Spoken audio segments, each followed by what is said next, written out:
ونستعينه ونستغفره ونؤمن به ونتوكل عليه ونعوذ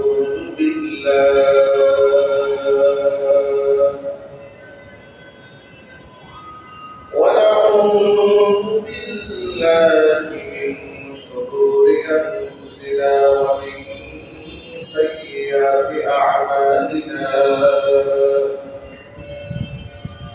من يهده الله فلا مضل له ومن يضلله فلا هادي له ونشهد أن لا إله إلا الله وحده لا شريك له ونشهد أن سيدنا ونبينا وحبيبنا وشفيعنا ومولانا محمدا عبده ورسوله الذي أرسله بالحق بشيرا ونذيرا وداعيا إلى الله بإذنه وسراجا منيرا أما بعد فأعوذ بالله من الشيطان الرجيم بسم الله الرحمن الرحيم إن الله وملائكته يصلون على النبي يا أيها الذين آمنوا صلوا عليه وسلموا تسليما اللهم صل على محمد وعلى آل محمد كما صليت على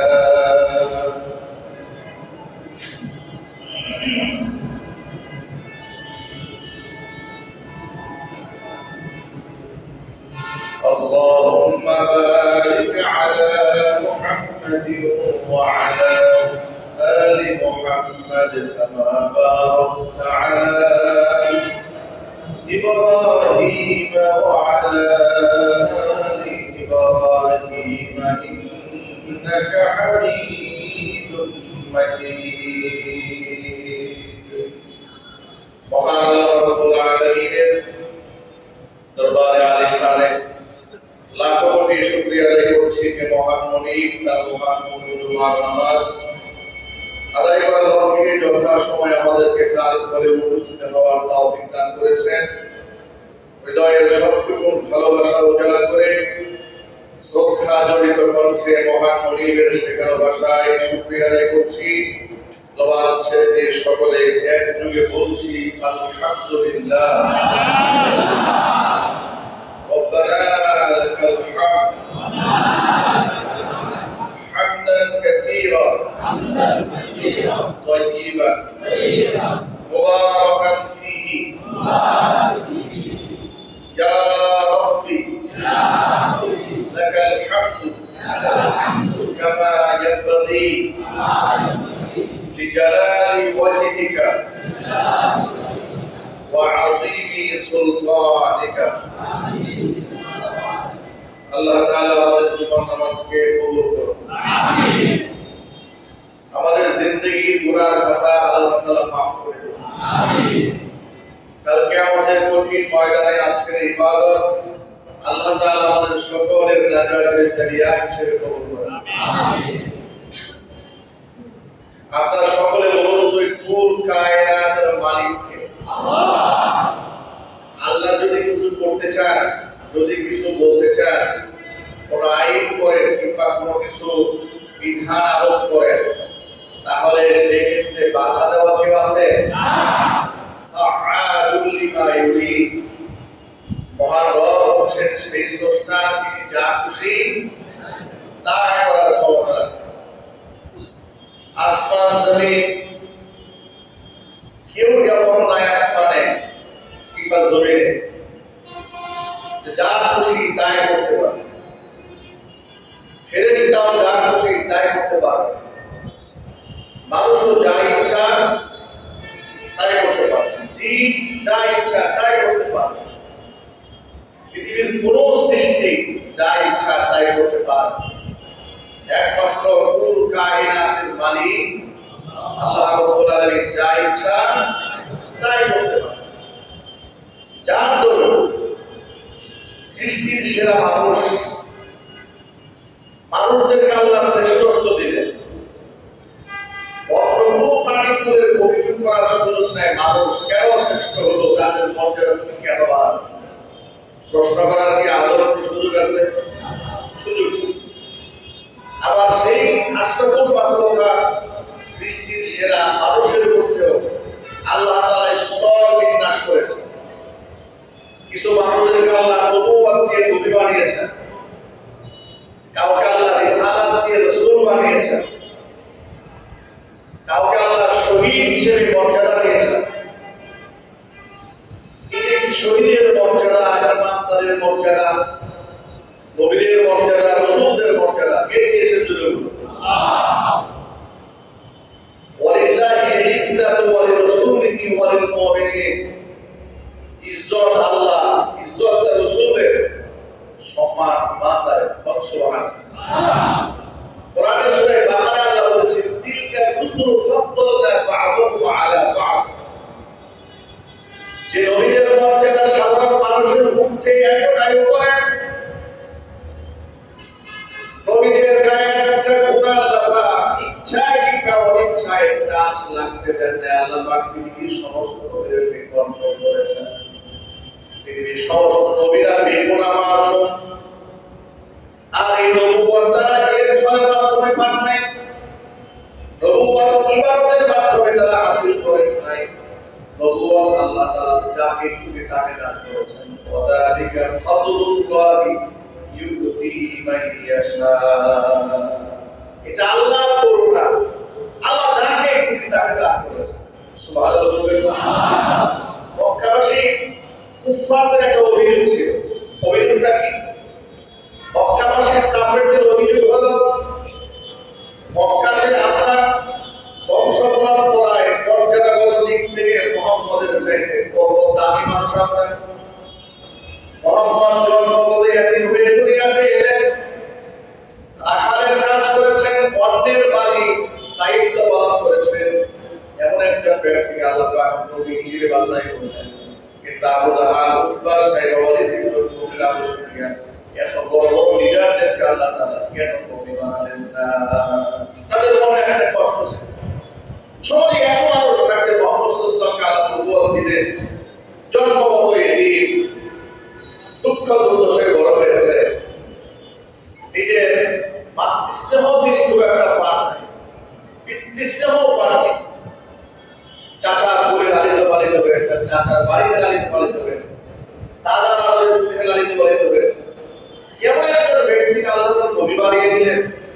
তাদের একটা অভিযোগ ছিল, তারা বলতো সম্পদের দিক থেকে মুহাম্মদ সাল্লাল্লাহু আলাইহি ওয়াসাল্লাম আমাদের চেয়ে নিচে, ক্ষমতার দিক থেকে আমাদের চেয়ে নিচে। তো নবুয়ত পাওয়ার হকদার তো আমরা ছিলাম। নাউযুবিল্লাহ। যদি শ্রেষ্ঠ মানুষের বিবেচনা করা হয় তো টাকা দিয়ে করা হয় কিংবা ক্ষমতা দিয়ে করা হয়?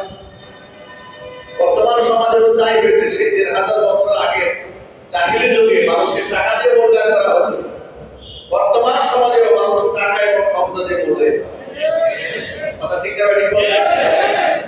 টাকা থাকলে কি যোগ্যতা আছে আর না আছে দেখার সময় নেই। মসজিদ কমিটির সভাপতি বানায় কথা বলেন। টাকা আছে, চরিত্র আছে না আছে দেখার দরকার নাই, তাকে এমপি বানায় দাও।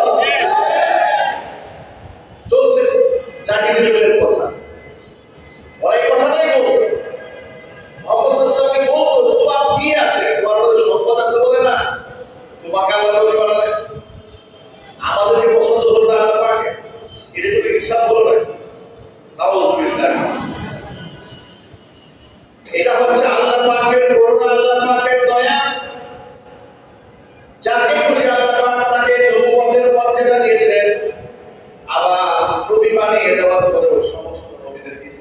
সমান রাখেন নাই। আল্লাহ কোরআনে বলেন তিলকা রুসুলু ফাদ্দালনা বা'দাহুম আলা বা'দ। কোন কোন রাসূলের উপরে আমি অন্য রাসূলকে প্রাধান্য দিয়েছি। মিনহুম মান কাল্লামা আল্লাহু ওয়া রাফা'a বা'দাহুম দারাজাত। এদের কারো কারো সাথে আমি আল্লাহ তাআলা সরাসরি কথোপকথন করেছি। ওয়া রাফা'a বা'দাহুম দারাজাত, আমি এদের মর্তবাকে বুলন্দ করেছি। চিৎকারে বলুন সুবহানাল্লাহ। নবী তাদেরকে যেমন আল্লাহ তাআলা পৃথিবীর সাধারণ মানুষের মর্যাদা দিয়েছেন, অনুরূপভাবে পৃথিবীর সমস্ত দিবসের স্রষ্টাকে আপনারা বলেন, সকল দিনগুলো কে সৃষ্টি করেছেন? শুক্রবার কে বানিয়েছেন? শনিবার, রবি, সোম, মঙ্গল, বুধ, বৃহস্পতি কে বানিয়েছেন?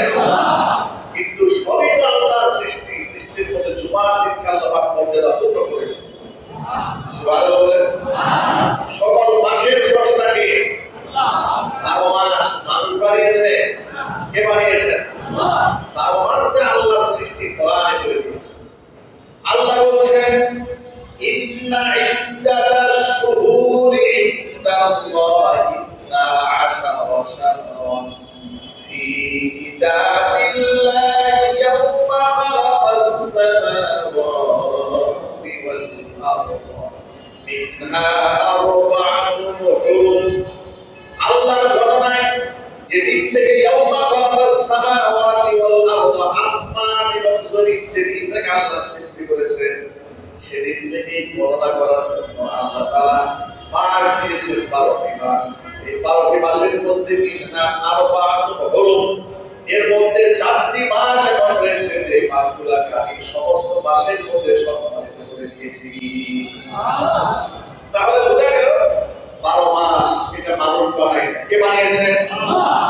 আল্লাহ মাস দিয়েছেন। আবার মাসের মধ্যে আল্লাহ নিজেই স্তর বিন্যাস করেছেন, মর্যাদাগত পার্থক্য করে দিয়েছেন। যেমন সমস্ত মাসের মধ্যে শ্রেষ্ঠ মাস হচ্ছে রমজান মাস। আবার সেই রমজান মাসের পরে 4টি মাস এমন রয়েছে, জিলকাদ, জিলহজ, মুহররম, রজব। এই 4টি মাস হচ্ছে গোটা 12 মাসের মধ্যে গুরুত্বপূর্ণ মাস। এ মাসের নফল ইবাদত, দান, সাদাকা এগুলো অন্য মাসের তুলনায় আল্লাহ পাক অনেক অনেক বেশি দান করেছেন। সুবহানাল্লাহ। এই যে আমরা বর্তমানে বিবাহিত করছি মুহররম, মুহররম এটা অত্যন্ত গুরুত্বপূর্ণ। শব্দের অর্থই হচ্ছে সম্মানিত। মুহররম শব্দের অর্থ কি? মুহররম মানে মুআজ্জাম, মুকাররম, সম্মানিত। মুহররম মানে হচ্ছে এই মাসে সমস্ত ধরনের নিষিদ্ধ কাজকে স্পেশাল করে নিষিদ্ধ করা হয়। মুহররম এই 4টি মাসের বিশেষ মর্যাদা রয়েছে। সাহাবায়ে কেরাম আল্লাহর পথে জিহাদ পরিচালনা করতেন, রক্তক্ষয়ী সংঘর্ষ হতো, প্রাণ চলে যেত। কিন্তু এই 4টি মাসের মধ্যে কোরআনের আয়াত নাযিল করে আল্লাহ তাআলা জিহাদ পর্যন্ত বন্ধ রেখে দিয়েছিলেন। সুবহানাল্লাহ। এখন প্রশ্ন হচ্ছে, দেখুন সারা বছর ধরে রমজানেও জিহাদ হয়েছে, বদরের যুদ্ধ কোন মাসে হয়েছে? রমজানে হয়েছে, রমজান মাসে হয়েছে। কিন্তু জিলকদে হওয়া যাবে না, জিলহজে হওয়া যাবে না, মুহররমে করা যাবে না, রজবে করা যাবে না, এই মাসে রমজান করা যাবে না। আল্লাহ পাক স্পেশাল করে এই 4টা মাসের মর্যাদা দান করেছেন। যে সময়টা আমরা অতিবাহিত করছি, প্রচুর পরিমাণ নফল রোজা, প্রচুর পরিমাণ দান, প্রচুর পরিমাণ সাদকা করার জন্য নবী করিম সাল্লাল্লাহু আলাইহি ওয়াসাল্লাম উম্মাহকে উৎসাহ প্রদান করেছেন। চিৎকারে বলেন সুবহানাল্লাহ। কিন্তু কোন সময় মুহররম আসে, কোন সময় জিলকদ চলে যায়, জিলহজ চলে যায়, রজব আসে, শাবান আসে, রমজান আসে, আমরা একদম বিমালুম ভুলে যাই। ঠিক কিনা? সমস্ত মানুষ সৃষ্টির সেরা, এটা আল্লাহ করে দিয়েছেন। কোরআনের ভাষা আল্লাহ বলেছেন ওয়ালাকাদ কাররামনা বানি আদম, বনি আদমকে আমি সম্মানিত করেছি। অন্যায় আল্লাহ বলেছেন লাকাদ খালাকনাল ইনসানা ফি আহসানি তাকওয়িম, পৃথিবীর মানুষদেরকে আমি আল্লাহ তাআলা পৃথিবীর সমস্ত সৃষ্টির মধ্যে সবচেয়ে সুন্দর করে তৈরি করেছি। সুবহানাল্লাহ। মানুষ পৃথিবীর সকল সৃষ্টির মধ্যে সবচেয়ে সুন্দরতম আল্লাহর সৃষ্টি নাম হচ্ছে মানুষ। আবু হানিফা রাহিমাহুল্লাহর সময় তার নাম ছিল নু'মান ইবনে সাবিত রাহিমাহুল্লাহ, যার নাম ইমাম আযম ইমাম আবু হানিফা হিসেবে সমাজের মানুষরা চেনে। তিনি ছাত্র জীবন থেকে প্রচন্ড মেধাবী, গবেষক, পণ্ডিত প্রকৃতির আলেম ছিলেন, প্রচন্ড গবেষক। হঠাৎ করে তৎকালীন যুগে একজন মহিলা দ্বারস্থ হলেন ফতোয়া নিয়ে। ফতোয়া কি? তালাক সংক্রান্ত একটা ফতোয়া নিয়ে এসেছেন। তালাক সংক্রান্ত ফতোয়া নিয়ে তৎকালীন যুগে বড় একজন আলেমকে প্রশ্ন করা হলো। আবু হানিফা রাহিমাহুল্লাহ উস্তাদ থেকে তার কাছে প্রশ্ন করা হলো। প্রশ্নটা কি? প্রশ্ন হচ্ছে, আমার স্বামী আমাকে বলেছে তুমি যদি চাঁদের চেয়ে সুন্দরী না হও তাহলে তুমি তালাক। তিনি তো বিরাট মুসিবত পড়ে গেছেন। আবার মহিলা দেখতে কালো ছিলেন, চাঁদের চেয়ে সুন্দরী না হলে বউ তালাক। এখন যত জায়গার মধ্যে মাসলা নেওয়ার যায় সব মুফতিরা বলছে তালাক হয়ে গেছে। সব মুফতিরা কি বলছেন? সবাই যদি কি বলছেন? সব মুফতিরা বলে কি হয়েছে? তালাক হয়ে গেছে। কেন? সে বলেছে যদি চাঁদের চেয়ে সুন্দরী না হলে তুমি তালাক, কইলে দেখতে কালো মানুষ, তাহলে নিশ্চিত তালাক হয়ে গেছে। সমস্ত মুফতিদের কাছে তিনি যাচ্ছেন, ফতোয়া একটাই, তালাক হয়ে গেছে, তখন সংসারের কোনো সুযোগ নাই। সর্বশেষ নু'মান ইবনে সাবিত রাহিমাহুল্লাহ তার কাছে তিনি গেলেন। যাওয়ার পর তার প্রশ্ন করা হলো, আমার স্বামী আমাকে বলেছে তুমি চাঁদের চেয়ে সুন্দরী না হলে তুমি তালাক। সব মুফতিরা ফতোয়া দিয়েছে আমি তালাক হয়ে গেছি, আপনার কাছে সর্বশেষ ফতোয়া দেওয়ার জন্য এসেছি। তখন তিনি ছাত্র জীবনে আসেন, তখন তিনি আবু হানিফা হয়ে ওঠেন। তখন তিনি নু'মান ইবনে সাবিত হয়ে ওঠেন, মেধাবী। তিনি বললেন, আমি সমস্ত মুফতিদের ফতোয়াকে চ্যালেঞ্জ করে বলছি তোমার তালাক হয়। এখন সবাই তো অবাক, এত বড় বড় মুফতিরা এখানে ফতোয়া দিয়েছে, এখানে ছোট্ট ছোট নু'মান ইবনে সাবিত বলেন এখানে তালাক হয়নি। স্পষ্ট দেখা যাচ্ছে তালাক হয়ে গেছে। তিনি বলছেন না, আমি চ্যালেঞ্জ করব, আমি ফকিহের সমস্ত ফকিহের ফতোয়াকে চ্যালেঞ্জ করছি, আল্লাহর কোরআনের আয়াত দিয়ে চ্যালেঞ্জ করছি, এ তালাক হয়নি, তালাক হয়। এখন মুফতিরা ধরলেন তাকে, আচ্ছা ঠিক আছে তাহলে তুমি বসো, আমাদেরকে প্রমাণ করো, কিসের ভিত্তিতে তুমি বললে তালাক হয়নি? আবু হানিফা রাহিমাহুল্লাহ নু'মান ইবনে সাবিত বলছেন, কোরআনে কারিমের মধ্যে আল্লাহ পাক একটা সূত্র দিয়েছেন, আর তিনি তার স্ত্রীকে বলেছে তুমি যদি চাঁদের চেয়ে সুন্দরী না হও তাহলে তুমি তালাক। তিনি বলছেন, আমার প্রশ্ন হচ্ছে আপনারাই বলুন, ফকিহদেরকে বলছেন চাঁদ বেশি সুন্দর না মানুষ সুন্দর? তারা বললেন নিঃসন্দেহে চাঁদ সুন্দর। বলে না, চাঁদ তো অবশ্যই সুন্দর হতে পারে না মানুষের চেয়ে। আল্লাহ এই কোরআনে কসম করে বলেছেন, লাকাদ খালাকনাল ইনসান, মানুষদেরকে অবশ্যই সৃষ্টি করেছি আহসানি তাকবীর, পৃথিবীর সবচেয়ে সুন্দর করে মানুষদেরকে। কোরআনে আয়াত বলছে, আল্লাহ বলছেন এই মহিলা চাঁদের চেয়ে সুন্দর। আরো চিল্লাবেন সুবহানাল্লাহ। সমস্ত মানুষেরা ইমাম আযম নু'মান ইবনে সাবিত আবু হানিফা রাহিমাহুল্লাহ সেই শিশুকালে ছাত্র জীবনের তার এই তীক্ষ্ণ মেধা, জ্ঞান, প্রজ্ঞা, হিকমা, বুদ্ধিমত্তা, ইজতিহাদ দেখে হতবাক হয়ে গেলেন। সকল মুফতিরা হাসি মুখে বললেন আমরা ভুল ফতোয়া দিয়েছি, নু'মান ইবনে সাবিত সঠিক ফতোয়া দিয়েছেন।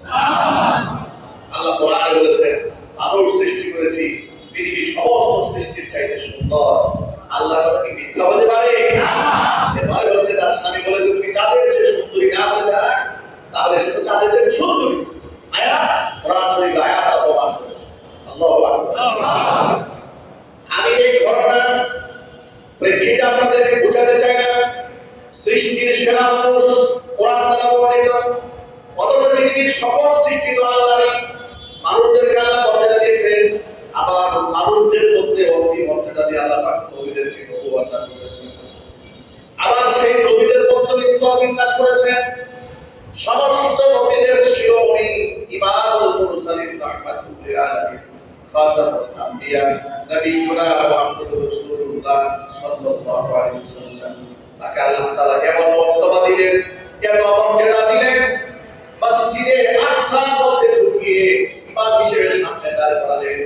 আদম আলাইহিস সালাম থেকে শুরু করে পৃথিবীতে আগত সমস্ত নবী এবং রাসূলদেরকে আল্লাহ পাক কুদরতি ব্যবস্থাপনায় মুক্তাদি বানিয়ে নবীদের পিছনে দাঁড় করিয়ে দিয়েছিলেন। ভাইরা এভাবে নবীদের মধ্যে স্তর বিন্যাস করলেন। কোরআন বলল তিলকা রাসূল ফাদলনা বা'দুহুম আলা বা'দ, আমি নবী রাসূলদেরকে একে অপরের উপর এরকম মর্যাদা করেছি। সুতরাং নবীদের মধ্যে যেমন আল্লাহ পাক মান এবং মর্যাদার তারতম্য করেছেন, মাস দিবসের মধ্যে রাত দিনের মধ্যে আল্লাহ পার্থক্য করেছেন। সপ্তাহের সমস্ত দিনগুলো আল্লাহর সৃষ্টি, তারপরেও জুমার দিনের মর্যাদা আল্লাহ বাড়িয়ে দিয়েছেন। সমস্ত মাসগুলো আল্লাহ সৃষ্টি করেছেন। এরপরে রমজানের মাস, জিলকদ মাসের মাস, জিলকদ, জিলহাজ, মুহররম মাসগুলোকে আল্লাহ সম্মানিত করেছেন। এই মাসগুলোতে আমাদের আমল, এই মাসে আমাদের আমল হচ্ছে তাহাজ্জুদ, আমাদের সাদকা, দান। দান এবং সাদকা আমল আল্লাহর কাছে এত বেশি প্রিয়। নবী করিম সাল্লাল্লাহু আলাইহি ওয়াসাল্লামকে আল্লাহ বাকি বক্তব্য দিয়েছিলেন, ইন্নাহু কানা জাওয়াদান কারীমা, প্রশস্ত হৃদয়ের অধিকারী ছিলেন, অত্যন্ত সম্মানিত ব্যক্তি ছিলেন। একবার হুজুরের কাছে থেকে মান এলো। নবী করিম সাল্লাল্লাহু আলাইহি ওয়াসাল্লামের একজন আনসারী সাহাবী তিনি বলছেন, তিনি হাদিস বর্ণনা করে বলছেন, রাসূলের কাছে একজন মেহমান এলে আল্লাহ নবী তাকে সামান্যতম মেহমানদারি করাবেন, এর উন্নত কোনো ব্যবস্থাপনা রাসূলের কাছে ছিল না। তিনি একজন ইহুদি সহযোগিতার দ্বারস্থ হলেন। সাহাবীকে রাফি' রাদিয়াল্লাহু তাআলা তিনি বলছেন, আমাকে আবু রাফি' রাদিয়াল্লাহু তাআলা বলছেন, আরসানি নবিয়ুনা মুহাম্মদ রাসূলুল্লাহ সাল্লাল্লাহু আলাইহি ওয়াসাল্লাম ইলা ইয়াহুদিয়্যিন ইস্তাসলিফুহু, একজন ইহুদির কাছে আমাকে পাঠালেন সামান্য কিছু ধার করার জন্য। আমি ইহুদির দ্বারস্থ হলাম। আল্লাহ নবী তার কাছে ধার চেয়েছেন মর্মে সংবাদ পৌঁছালেন। তিনি মুখের উপর আমাকে বলে দিলেন, লা আস্তাসলিফুহু ইল্লা বিরাদিন, আমি যে মুহাম্মদ সাল্লাল্লাহু আলাইহি ওয়াসাল্লামকে কিছু টাকা পয়সা দেব, ধার দেনা দেব, এর গ্যারান্টি তিনি আমাকে আবার ব্যাক করবেন, ফেরত দেবেন, তো গ্যারান্টি নেই। আমি অবশ্যই তাকে কিচ্ছু দিতে পারবো না ইল্লা বিরাদিন, তিনি যদি আমার কাছে কিছু বন্ধক না রাখেন। এই কথাটি আমি হুজুরের কাছে গিয়ে পেশ করলাম। আল্লাহ নবী সাল্লাল্লাহু আলাইহি ওয়াসাল্লাম এত কষ্ট পেলেন, আঘাত পেলেন। হুজুর বললেন, ওয়াল্লাহি ইন্নানি লাআমিরুন ফিল আরদি ওয়াস সামা, এই জমিন এবং আসমানে সর্বশ্রেষ্ঠ আমানতদার ব্যক্তি মুহাম্মদ সাল্লাল্লাহু আলাইহি ওয়াসাল্লাম। হুজুর কত কষ্টের কথা বলেছেন, তার কাছে গ্যারান্টি চেয়েছে, আপনি টাকা ব্যাক নেবেন, প্রমাণ কি দলিল জামানত রাখতে হবে, বন্ধকে রাখতে হবে, যে কোনো সম্পদ বন্ধক রেখে আপনি দিতে পারেন। হুজুর কষ্ট পেলেন, আঘাত পেলেন। হুজুর বললেন, ইন্নানি লাআমিরুন ফিল আরদি ওয়াস সামা, আসমান জমিনে আমি হচ্ছি পৃথিবীর সর্বশ্রেষ্ঠ বিশ্বস্ত ব্যক্তি। আমার চেয়ে বিশ্বাসী মানুষ পৃথিবীতে আসে নাই, নেই, ভবিষ্যতে আসা সম্ভব নয়। আল্লাহু আকবার। অথচ ইহুদি আমার কাছ থেকে রহমত চেয়েছে, আমার কাছ থেকে বরকত চেয়েছে। সর্বশেষ নবী করিম সাল্লাল্লাহু আলাইহি ওয়াসাল্লামের গায়ের চাদর ইহুদির কাছে বন্ধক রেখে টাকা এনে সেই টাকা দিয়ে মেহমানদারি করিয়েছেন। চিন্তা করেন, আল্লাহু আকবার। এই পরিপ্রেক্ষিতে আল্লাহ তাআলা মহান রক্ষার কোরআনে সূরা তাহার 151 নম্বর আয়াতটা নাযিল করেন। আল্লাহ পাক বলেন, আমার হাবিব, ওয়ালা তা'দু আইনাকা আনহুম ওয়ালা তা'দু আইনাকা আনহুম, নবীজি আপনি ওই সমস্ত ব্যক্তিদের দিকে চোখ মেলে ফিরেও তাকাবেন না যে সমস্ত ব্যক্তিদেরকে সামান্য কিছু টাকা পয়সা দুনিয়াতে আমি দান করেছি অধিক পরীক্ষা দেওয়ার জন্য। ওদেরকে আমি এই দুনিয়াতে সামান্য বিলাসিতার পণ্য দিয়েছি, কিন্তু সেই বিলাসিতার পণ্য ওয়ালা তামুদ্দান্না আইনাইকা, আপনি খবরদার আপনার চোখ মেলে ফিরেও তাকাবেন না ইলা মা মাত্তা'না বিহি আযওয়াজান মিনহুম যাহারাতাল হায়াতিদ দুনিয়া লিনাফতিনাহুম ফীহি ওয়া রিজকু রাব্বিকা খায়রুন ওয়া আবকা। নবীজি লা তামুদ্দান্না আইনাইকা, আপনার চোখ মিলে আপনি ওদের সম্পদের দিকে ফিরেও তাকাবেন না। ওই সম্পদ ইলা মা আতানা বিহি, যেই সম্পদটা তাদেরকে আমি দিয়েছি, আজওয়াজান মিনহুম, তাদের কতক মানুষদেরকে, সাহাবাতাল হায়াতিদ দুনিয়া, দুনিয়ার বিলাসিতা, দুনিয়ার ভোগপণ্য, এদেরকে সামান্য দেওয়ার জন্য যা দিলাম, লিনাফতিনাহুম ফি, এদেরকে পরীক্ষা করার জন্য আমি দিয়েছি। তবে যে আপনি এদের সম্পদের দিকে ফিরে তাকাবেন না। ওয়ারিজকুল রাব্বিকা খায়রুম ওয়া আবকা, আপনার রবের রিজিক হচ্ছে অতি উত্তম এবং চিরস্থায়ী, যা কোনোদিন শেষ হবে না। কারণ আপনাকে আমি যা দিয়েছি, পৃথিবীর সমস্ত সম্পদ পুঞ্জীভূত আকারে জমা করলেও এর 1000 ভাগের 1 ভাগ মূল্য এদের দিয়ে শেষ করতে পারবে না। আল্লাহু আকবার। এর রাসূল আপনাকে আমি কুরআন নামক দৌলত দিয়েছি, পৃথিবীর শ্রেষ্ঠ সম্পদ কোরআন দিয়েছে আপনাকে। তাহা মা আনজালনা আলাইকাল কুরআনা লিতাশকা, আপনাকে কোরআন দিলে আপনি হতভাগা হয়ে যাবেন, আপনি ভাগ্যহারা হয়ে যাবেন। এই জন্য কোরআন দিই, ভাগ্যকে সুপ্রসন্ন করার জন্য কোরআন দিয়েছি। কোরআন হচ্ছে এমন সম্পদ, নবী সাল্লাল্লাহু আলাইহি ওয়াসাল্লাম নিজের মুখের ভাষায় বলেছেন, কোরআন কোরআন এমন একটা সম্পদ, লা ফাকরা বা'দা, কোরআন যখন তৈরি হয়ে যায় পৃথিবীতে তার কোনো দারিদ্রতা থাকে না। ওয়ালা মিনাতুনা, যার যে ব্যক্তি সিনার মধ্যে কোরআন নাই, ওই ব্যক্তির কাছে কোনো ধন সম্পত্তি নাই। ধন এবং সম্পদ তার কাছে আছে যার কাছে কোরআন আছে। এই কোরআন আমাদের পক্ষে ধারণ করার দরকার আছে না? আর যদি কোরআন আছে না? নাই। কোরআন, এই কোরআন পক্ষে ধারণ করতে হবে, এটাকে আগলায় রাখতে হবে। কোরআন ভিত্তিক ব্যক্তি জীবন, পারিবারিক জীবন, সামাজিক জীবন, রাজনৈতিক অঙ্গন, আন্তর্জাতিক অঙ্গন, সর্বক্ষেত্রে আল্লাহ পাকের কোরআনের দরকার আছে না? কিন্তু আমরা কোরআনকে বানিয়েছি শুধু মসজিদ ভিত্তিক, মাদ্রাসা কেন্দ্রিক, খানকা কেন্দ্রিক, শুধু ইসলাম। এই সমাজের অধিকাংশ মানুষের ধারণা, দাঁড়িয়ে রাখবে হুজুরেরা, টুপি পরবে আলেমেরা, নামাজ পড়বে সমাজের মধ্যে যারা হুজুর, মাদ্রাসায় পড়েছে তারা, কোরআন তারা পড়বে, কোরআন পড়বে যারা আলেম ওলামা তারা কোরআন পড়বে, দাঁড়িয়েও তারাই রাখবে, নামাজও তারা পড়বে। আর আমরা কি করবো? আমরা সারা বছর হুজুরের পিছনে নামাজ পড়বো, শুক্রবার দিন বাপ মা মারা গেলে হুজুরকে দাওয়াত দিয়ে খাওয়াবো, আর আমি চালিয়ে জান্নাতে চলে যাবো। ঠিক না? জানাজার নামাজের যে গুরুত্ব এই সমাজে আছে, ফরজ নামাজের সেই গুরুত্ব আছে? এটা যদি বলতে হবে। কোন ফাসিক ফুজ্জার এমন কি কোন নাস্তিকের যদি জানাজা না হয়, দেখবেন সাংবাদিক নামক সাংবাদিকেরা, মানবতার ফেরিওয়ালা, একদম কোমরে গামছা বেঁধে নামবে, আরে মানবতা শেষ হয়ে গেল, হুজুররা মুখের জানাজা পড়ে না, কি হয়ে গেল, বিরাট কাজ করেছে, তার জানাজাটা করা হলো না, বিরাট সমালোচনা শুরু হয়ে গেল। গত 2 বছর আগে আপনার ফরিদপুরের ওই অঞ্চলে একটা পতিতালয় আছে, দৌলতদিয়া। সেই পতিতালয়ের পরে এক পতিতা মহিলা মারা যাওয়ার পরে ওই অঞ্চলে ইমাম সাহেবকে বলা হয়েছিল জানাজা করার। ইমাম সাহেব বলেছে, আমি পতিতার জানাজা করব। এই জন্য বাংলাদেশের প্রথম সারির পত্রিকা কথা বলা থেকে শুরু করে কতগুলো পত্রিকাতে এই ব্যাপারে তার প্রতিবেদন ছাপিয়েছে।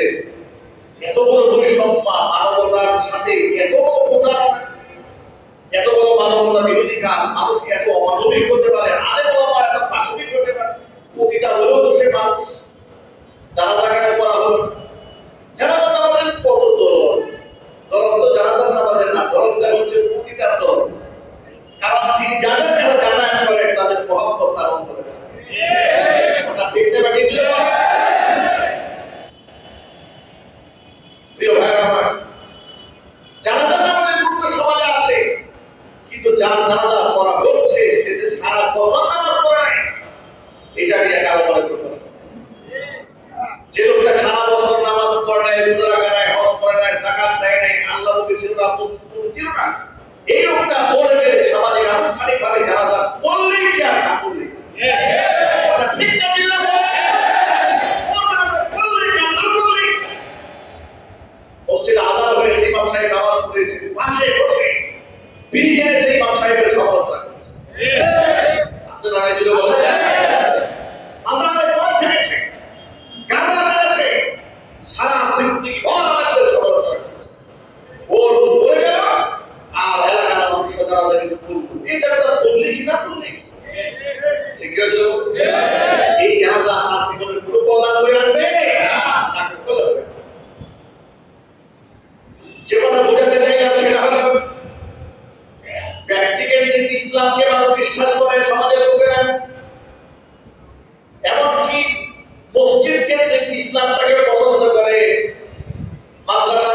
ইসলামকে বড় ভালোবাসে, যার দরুন নিজের সুদ খাইলেও মাদ্রাসায় টাকা দান করে, সরকারি অফিসার ঘুষ খায়, মসজিদে দান করে, আছে না? ঘুষ খবর নিয়ে দেখবেন বাংলাদেশের যত ঘুষখোর অফিসার আছে, বড় বড় অফিসার আছে, এদের বেশিরভাগ লোকের রাজনীতির দুই একটা ইতিহার সাথে সম্পর্ক আছে। এরা মনে করে সারা জীবন যত আঘাত করছে, যত বড় বড় নেতা দেখবেন অবৈধ ইনকাম করে, কারণ তাদের নির্বাচনী হলফনামায় যে পরিমাণ টাকা পয়সার কথা লেখা থাকে, বাস্তবিক জীবনে তার সাথে কয়েক হাজার গুণ বৃদ্ধি পেয়ে যায়। ঠিক কিনা? মনে মনে চিন্তা করে চতুর্পাশ থেকে যত না টাকা পয়সা কামাইছে, যদি কিছু টাকা মসজিদে, কিছু টাকা মাদ্রাসায় দিয়া যদি পাপের কিছু প্রায়শ্চিত্ত করা যায়, তাহলে তো খারাপ হয় না। কিন্তু আপনার মনে রাখবেন, অবৈধ ইনকামে কোনো দান, কোনো সাদাকা আল্লাহ পাক প্রদান করেন। আল্লাহ পাক পচা জিনিস নেন না, আল্লাহ পাক উত্তম জিনিস গ্রহণ করেন। আনফিকু মিম্মা রাযাকনাকুম আনফিকু মিন তাইয়্যিবাতি মা কাসাবতুম। আল্লাহ বলছেন রিজকের উত্তম জিনিসটাকে আল্লাহর নামে তোমরা খরচ করো। সুবহানাল্লাহ। সুতরাং এই কোরআন ব্যক্তি জীবনে যেমন প্রয়োজন আছে, কোরআন যেমন মসজিদের প্রয়োজন আছে, মাদ্রাসার প্রয়োজন আছে, সমাজের প্রয়োজন আছে, এমনকি জাতীয় সংসদ ভবনের প্রয়োজন আছে। না দরকার নাই? সংসদে কোরআন ঢুকাবার দরকার আছে না নাই? কেউ মনে আঘাত দেবেন না, কোন দলীয় ভেড়া উল্লেখ না করে আমি শুধু কথা বলতে চাই আম ভাবে, যারা কোরআন চায় আমরা তাদেরকে চাই, যারা ইসলাম চায় আমরা তাদেরকে চাই, যারা আমাদেরকে বর্ণবাদ বলে জানতো